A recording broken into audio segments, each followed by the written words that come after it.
बिस्मिल्लाहिर्रहमानिर्रहीम। अस्सलाम वालेकुम नाज़रीन, मैं हूं अज़हर फारूक अपने यूट्यूब चैनल के साथ। आज सुप्रीम कोर्ट में एक बहुत बड़ी समाअत हुई है। मिलिट्री कोर्ट्स में सिविलियन के ट्रायल के खिलाफ अपीलें दायर हुई थी। उसमें 9 रुकनी लार्जर बेंच तश्कील दिया गया था और इस जो बेंच तश्कील दिया गया, इसमें सबसे जो बड़ी कार्रवाई डाली गई है वो सुप्रीम कोर्ट के मुस्तकबिल के चीफ जस्टिस फायज ईसा, जिनकी गुज़श्ता रोज़ तैनाती हुई है, उनको भी इस बेंच में शामिल कर लिया गया। तकरीबन 10 माह बाद सुप्रीम कोर्ट के किसी बेंच में जस्टिस काजी फायज ईसा को शामिल किया गया।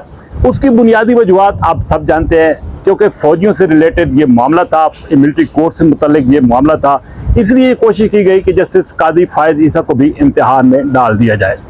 9 रुकनी बेंच की समाअत जब शुरू हुई तो काजी फायज ईसा, जिनको कानून जो है वो कौन सिखाए, वो इस हवाले से भरपूर तरीके से फार्म में नजर आए और जो ही समाअत शुरू हुई तो उन्होंने अपना तवील लेक्चर दिया इस बेंच को, और बिलखसूस जो सामने बैठे वकला थे। फायज ईसा ने पॉइंट उठाया कि जो supreme court practice and procedure bill है, उस हवाले से जो एक हुक्म इम्तिनाई सुप्रीम कोर्ट दे चुकी है, पहले उसका फैसला होना चाहिए। उनका ये कहना था कि ताज्जुब की बात है कि एक कानून अभी बना ही नहीं था और सुप्रीम कोर्ट ने उसको हुक्म इम्तिनाई दे दिया और उस पर अमल दरामद रोक दिया है। उनका बुनियादी नुक्ता यह था कि जब ये कानून सुप्रीम कोर्ट का इस हवाले से किरदार जो है बिल्कुल नहीं होना चाहिए था, जब ये कानून बन जाता तो उसके बाद जितने भी बेंचेस तश्कील पाते वो सुप्रीम कोर्ट की चीफ जस्टिस और 2 सीनियर तरीन जो जजेस हैं उनकी मुशावरत से तश्कील पाते। इसलिए जस्टिस फायज ईसा ने ये पॉइंट उठाया। कुछ और भी उन्होंने नुकात उठाए। उनका ये भी कहना था कि एक फैसला उनकी क्या सरबराही में एक बेंच ने किया और उसको कलअदम करार दे दिया है सुप्रीम कोर्ट के रजिस्ट्रार ने। फायज ईसा ने एक और पॉइंट उठाया कि जो 4 दरखास्तें मिलिट्री कोर्ट से रिलेटेड आई हैं, उसमें सबसे पहली दरखास्त जो थी वो पीटीआई के चेयरमैन इमरान खान की थी।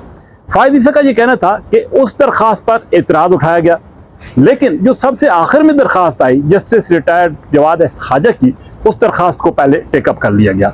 उनका ये कहना था कि पहले जिस दरखास्त पर एतराज़ उठाया गया था उसको तो निपटाया जाता। इसके साथ साथ उनका बुनियादी नुक्ता एक और भी था। उनका ये भी बुनियादी नुक्ता था कि उनको अचानक रात को मालूम हुआ जब कार्ड लिस्ट आई कि वो भी बेंच का हिस्सा है। फायज ईसा का कहना था कि उनको तज्जुब हुआ और तज्जुब होना भी चाहिए, क्योंकि मौजूदा जो चीफ जस्टिस मौसूफ हैं उमर अता बंदियाल, उन्होंने कभी भी ये कोशिश नहीं की और ज़रूरत नहीं समझी कि सुप्रीम कोर्ट के 2 सीनियर तरीन जजेस हैं, जस्टिस काजी फायज ईसा और जस्टिस तारिक मसूद, कि उनको भी किसी अहम केस में फरीक बनाया जाता या उस बेंच का हिस्सा बनाया जाता। और जब भी कोई बेंचेस तश्कील पाते रहे हैं तो वो मखसूस बेंचेस तश्कील पाते रहे हैं और उन पर एतराज़ात उठते रहे हैं। तो ये तजुब जो है वो काजी फायज ईसा को यकीनी तौर पर हुआ होगा। तो फायज ईसा ने यह कहा कि मैं जो समझता हूँ कि ये जो बेंच तश्कील पाया गया, मैं इसको बेंच तस्वुर ही नहीं करता, क्योंकि ये अदालत है ही नहीं। उनके बकौल जो एक कानून साजी हो चुकी है उसके तहत बेंच जो है वो तश्कील पाना चाहिए था। जस्टिस काजी फायज ईसा ने कहा कि वो इस केस से अपने आप को अलग कर रहे हैं और वो इस केस में नहीं बैठेंगे। जब चीफ जस्टिस ने बोलने की कोशिश की तो जस्टिस काजी फायज ईसा उठ खड़े हुए। साथ ही तारिक मसूद जस्टिस, जो कि सीनियर तरीन जज हैं, दूसरे नंबर पर, उन्होंने कहा कि जो बातें जस्टिस काजी फायज ईसा ने की हैं वो उनके साथ मुकम्मल तौर पर इत्तेफाक करते हैं और इसकी तायीद करते हैं। तो दोनों जजेस ने इस बेंच से अलहदगी इख्तियार कर ली और ये बेंच टूट गया। गुज़श्ता रात से ये खबरें आ रही थी कि जस्टिस काजी फायज ईसा इस बेंच का हिस्सा नहीं बनेंगे, और उसकी बुनियादी वजह यही थी कि जस्टिस काजी फायज ईसा, जो कि मुस्तकबिल की चीफ जस्टिस है, उनको एक मखसूस क़ुव्वत के साथ लड़ाने की एक कोशिश भी हो सकती है या साजिश भी हो सकती है, जैसे कि बाज़ वकला का ये खदशा था। तो यही वजह है कि जस्टिस काजी फायज ईसा ने इस बेंच का हिस्सा बनने से इनकार किया। बेंच टूट गया। 9 रुकनी बेंच की बजाय चीफ जस्टिस ने फौरी तौर पर नया बेंच तश्कील दिया। अब 7 रुकनी बेंच जो है वो समाअत कर रहा है। 7 रुकनी बेंच के सामने बड़ा अहम तरीन पॉइंट है और मुख्तलिफ जो है वो नुकात उठाए गए हैं। जस्टिस मंसूर अली शाह ने यह पॉइंट उठाया है कि वो कौन सा मुतसरा फरीक है जो कि मिलिट्री कोर्ट से मुतसर होकर सुप्रीम कोर्ट में आया है। जो वकील है एतजाज़ अहसन के, जो कि पिटिशनर है, उनका ये कहना था कि जी ये तो उन्हें नहीं मालूम, यानी कि मुतसरा फरीक अभी तक कोई सुप्रीम कोर्ट के दस्तक उसने नहीं दी दरवाजे पर और सुप्रीम कोर्ट में कोई नहीं आया। इसी तरीके से और भी ऐसे सवालात उठाए कि क्या मिलिट्री कोर्ट का कोई फैसला होता है तो उसके खिलाफ कोई अपील का राइट है किसी फोरम पर, तो वो भी है। जवाब यस में है, क्योंकि हाई कोर्ट में भी अपील हो सकती है, सुप्रीम कोर्ट में भी हो सकती है।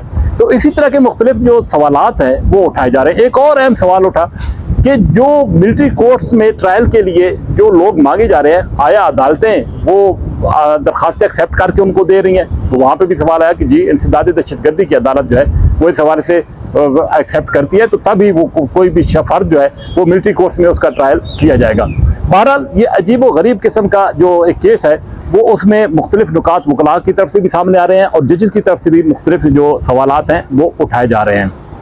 अहम नौयत का मामला है। सारे इस बात को तस्लीम कर रहे हैं कि 9 मई का वाक़या अफसोसनाक वाक़या था, जिसमें मिलिट्री तरसीबात पर हमला किया गया, शुहदा की जो यादगारें हैं उनकी तौहीन की गई, उनको गिराया गया। और इस हवाले से आज भी लतीफ़ कोसबी की कहना था कि इस बात में तो कोई शक नहीं है कि उन वाक़यात पर कोई पर्दा नहीं डाल सकता और ना ही उनको नज़रअंदाज कर सकता है। जो भी उन वाक़यात में मुलव्वस है उनको सख्त तरीन सज़ाएं देनी चाहिए। साथ ही वो ये हवाला दे रहे हैं कि जब कोर कमांडर कॉन्फ्रेंस में या फॉर्मेशन कमांडर कॉन्फ्रेंस में कोई फैसला हो जाता है तो नीचे जो कर्नल लेवल की अदालत है मिलिट्री कोर्ट्स, वो उसने फैसला बरकरार रखना है।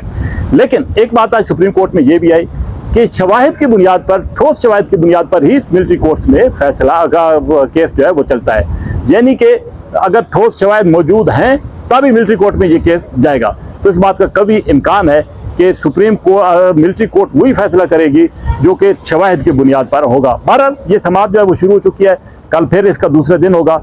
अभी मुख्तलिफ दलाइल जो है वो सामने आएंगे, जजेस जो है मुख्तलिफ पॉइंट्स उठा रहे हैं। देखना यह है कि ऊँट किस करवट बैठेगा। लेकिन सबसे जो बड़ी और अहम बात है इस केस के हवाले से कि जस्टिस काजी फायद ईसा ने अपने आप को मुतनाज़ा होने से बचाया है और बड़े इत्मीनान के साथ, तसल्ली के साथ और अपने एक कानूनी तरीका इख्तियार करते हुए वो इस बेंच से अलग हुए हैं और अपना वो भी गुस्सा उन्होंने निकाल लिया है कि उन्हें 10 माह तक नज़रअंदाज किया गया। अचानक चीफ जस्टिस को क्यों ख्याल आ गया कि वो इस बेंच का हिस्सा बनकर अपने आप को मुस्तकबिल के लिए मुतनाज़ा कर लें। इसी के साथ इजाज़त, अल्लाह हाफ़िज़।